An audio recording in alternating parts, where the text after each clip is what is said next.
बिस्मिल्लाहिर्रहमानिर्रहीम। Dear students, ninth class की chemistry में चैप्टर नंबर 3 का आज का हमारा टॉपिक है प्रेडिस्टी ऑफ प्रॉपर्टीज़ और टोटल लेसन नंबर ये 25 है। आज का जो प्रेडिस्टी ऑफ द मुख्तलिफ प्रॉपर्टी जो उसने दी हुई है, प्रेडिस्टी का मतलब होता है जो ख़ास वफ़ों के बाद प्रॉपर्टी दोहराई जाती हैं। जैसे हम पीछे पढ़ चुके हैं कि एलिमेंट जो हैं जब वो ग्रुप्स में आते हैं एक वक्फे के बाद, पीरियड के बाद, तो उनकी एक ग्रुप में प्रॉपर्टीज़ एक जैसी होती हैं। तो वो मुख्तलिफ प्रॉपर्टी जो हैं इनके अलावा भी होती हैं, वो जो रिपीट हो रही होती हैं उनको प्रेडिस्टी ऑफ द प्रॉपर्टीज़ कहते हैं। पहली प्रॉपर्टी है atomic size and atomic radius. अब ये मैं एक एग्जांपल से आपको बताऊंगा कि ये एक दायरा है, इसका ये रेडियस है, और ये एक बड़ा दायरा है, इसका एक बड़ा रेडियस है।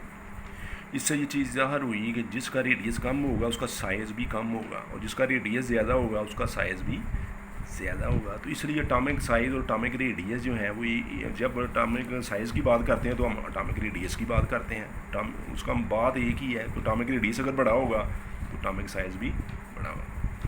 तो ये बाद का एटॉमिक रेडियस की टर्म यूज़ होती है, बाद का एटॉमिक साइज़ की टर्म। ये दो एटम जो हैं, ये देखें जी, ये एक एटम है, ये एक एटम है, ये दरमियान में न्यूक्लियस है। दो एटम जब आपस में जुड़े हुए हैं, बॉन्ड बना हुआ है, तो इनके न्यूक्लियस के दरमियान जो फासला होता है उसका अगर हाफ़ कर दें, मसलन ये फासला जो है इसका मैं हाफ़ कर दूँ तो इधर ही इसका रेडियस बनेगा या इसका रेडियस बनेगा।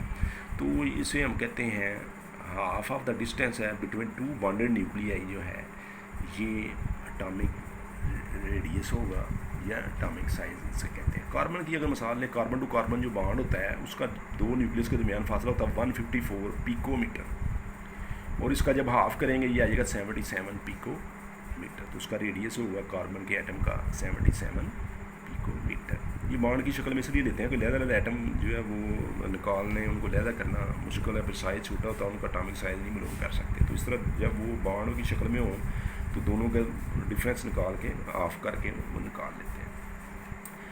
Trends in period table. Period table के अंदर क्या ट्रेंड्स हैं? ट्रेंड्स का मुराद ये होती है कि पीरियड के अंदर उस प्रॉपर्टी पे क्या असरअंदाज हो रही है, क्या फ़र्क पड़ रहा है, और जब हम ग्रुप में जाते हैं तो उसके ऊपर क्या फ़र्क पड़ रहा है।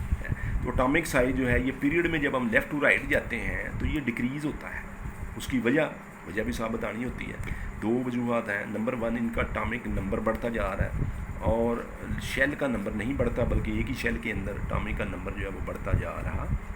फ़र्ज़ किया ये हाइड्रोजन है, हाइड्रोजन में एक इलेक्ट्रॉन एक प्रोटॉन था। इसी तरह जब जिधर आए हैं प्रोटॉन, ये दो प्रोटॉन और दो इलेक्ट्रॉन हो गए हीलियम के अंदर, तो एक ही पीरियड के अंदर एक ही शेल के अंदर जो है वो इलेक्ट्रॉन यानी एटॉमिक नंबर बढ़ रहा है, प्रोटॉन भी बढ़ रहा है।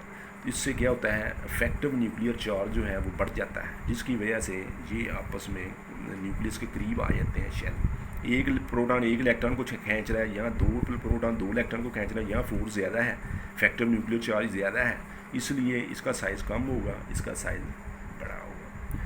एटॉमिक साइज़ जब ग्रुप में ऊपर से नीचे की तरफ आते हैं तो ये बढ़ता है। वजह क्या है कि शेल्स की तादाद बढ़ रही है। पहले ये था, फिर और शेल बढ़ गया, फिर और शेल बढ़ गया, फिर और बढ़ गया, तो साइज़ बढ़ता जा रहा है। नंबर ऑफ़ शेल्स इंक्रीज़ होते हैं, यहाँ पर नंबर ऑफ़ शेल इंक्रीज़ नहीं हो रहे, सिर्फ एटॉमिक नंबर चेंज हो रहा है। यहाँ फिर जो है इफेक्टिव न्यूक्लियस यहाँ से जितना दूर होता जाएगा, न्यूक्लियस से जितना वैलेंस जो है वो शेल दूर होता जाएगा, न्यूक्लियस की फोर्स ऑफ अट्रैक्शन उतनी कम होती जाएगी। इसे कहते हैं इफेक्टिव न्यूक्लियर चार्ज जो है वो डिक्रीज़ होता जाएगा। इफेक्टिव न्यूक्लियर चार्ज से मुराद ये है कि वैलेंस इलेक्ट्रॉन के ऊपर न्यूक्लियस की जो अट्रैक्शन होती है उसको हम कहते हैं इफेक्टिव न्यूक्लियर चार्ज। तो पीरियड के अंदर ये कम होता है, ग्रुप के अंदर ये जो एटॉमिक साइज़ बड़ा होता है। वजूहत साथ बतानी है वो मैंने बता दी हैं किताब के अंदर। ये सारा टॉपिक आपने याद करना है मिसालों के ज़रिए। यहाँ तक आज का लेसन ख़त्म हो गया।